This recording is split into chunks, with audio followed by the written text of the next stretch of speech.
चला तर आज आपण सुशिला बनवूया। बघू शकता किती मस्त असा आपला सुशिला रेडी झालेला आहे।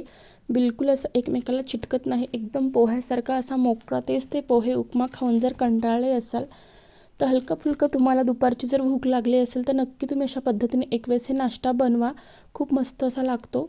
हलक्या फुलक्या भुकेसाठी हा नाश्ता मस्त नंबर 1 आहे। चला तर मी इथे मुरमुरे घेतलेले आहेत पाणी, त्यामध्ये आपल्याला मुरमुरे स्वच्छ असे पाण्याने धुवून घ्यायचे आहे। मुरमुऱ्यांचा पाण्यामध्ये टाकला की चुर्र असा आवाज येतो, तो आवाज बंद होईपर्यंत आपल्याला मुरमुरे पाण्यामध्येच ठेवायचे आहे। तो आवाज बंद झालाय पूर्णपणे की आपल्याला पूर्ण पाणी असं पिऊन घेतलं, मुरमुऱ्याने सोकून घेतलं की आपल्याला असे एकदम अशा हाताने पाणी पूर्ण असं काढून मुरमुरे प्लेटमध्ये काढायचे आहे। पाण्यासोबत बिलकुल काढायचे नाही। पूर्ण असं मुरमुऱ्याने पाणी सोकून घेतलेलं आहे। चला तर आता पूर्ण पाण्यातून आपण हे मुरमुरे काढून घेऊ। अशा पद्धतीने हाताने थोडंसं दाबून आपल्याला पूर्ण पाणी हे काढून घ्यायचे। अलगद असे मुरमुरे खूप मस्त असा हा नाश्ता होतो। तुम्ही नक्की एक वेळेस अशा पद्धतीने बनवून बघा, खूपच मस्त। पोहे किंवा असे मुरमुरे किंवा उपमा तुम्ही विसरून जासाल। कढईमध्ये मी थोडंसं तेल घातलेलं आहे। तेल छान असं गरम झालं की त्यामध्ये भरपूर असा आपल्याला कांदा घालायचा आहे। कांदा छान असा सोनेरी रंग येईपर्यंत, लालसर येईपर्यंत कांदा आपल्याला परतवून घ्यायचा आहे।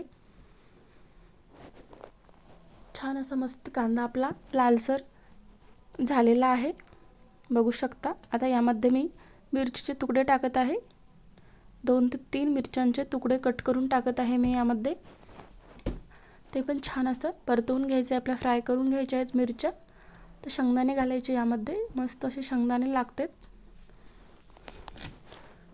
छान मस्त शेंगदाणे आपल्याला भाजू द्यायचे आहेत लालसर होईपर्यंत। ते पण छान तेलामध्ये असं परतवून घ्यायचे आहे।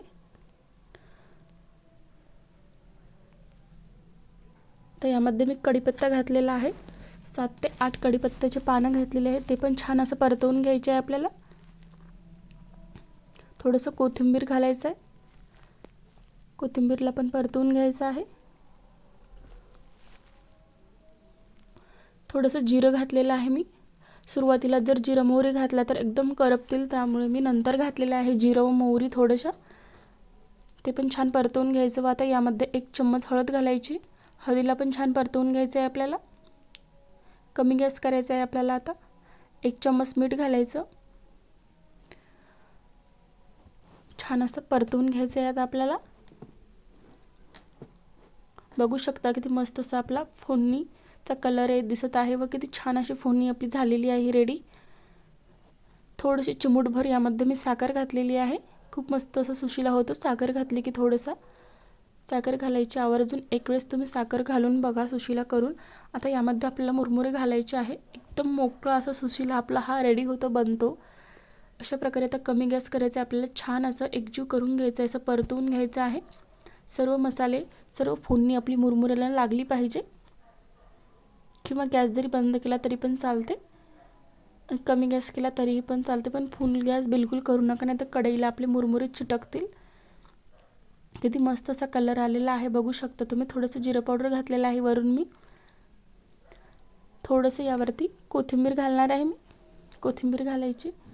दह्याबरोबर सुशिला एकच नंबर लागतो। तुम्ही नक्की अशा पद्धतीने एक वेळेस करून बघा, जेव्हा तुम्हाला हलकी फुलकी भूक लागली असेल तेव्हा।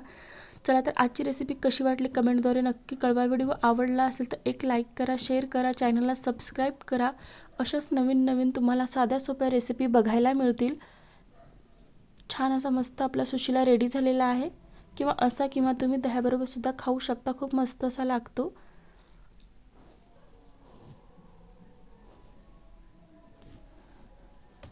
तुम्ही यामध्ये टोमॅटो सुद्धा घालू शकता। टोमॅटो थोडंसं ओलसर असं चिकटपण ओलसर होते मुरमुरे आपले, त्याने तुम्ही टोमॅटो सुद्धा घालू शकता। किती मस्त असं झालेला आहे, तुम्ही सुशिला बघू शकता। चला तर पुन्हा भेटू पुढच्या व्हिडिओमध्ये।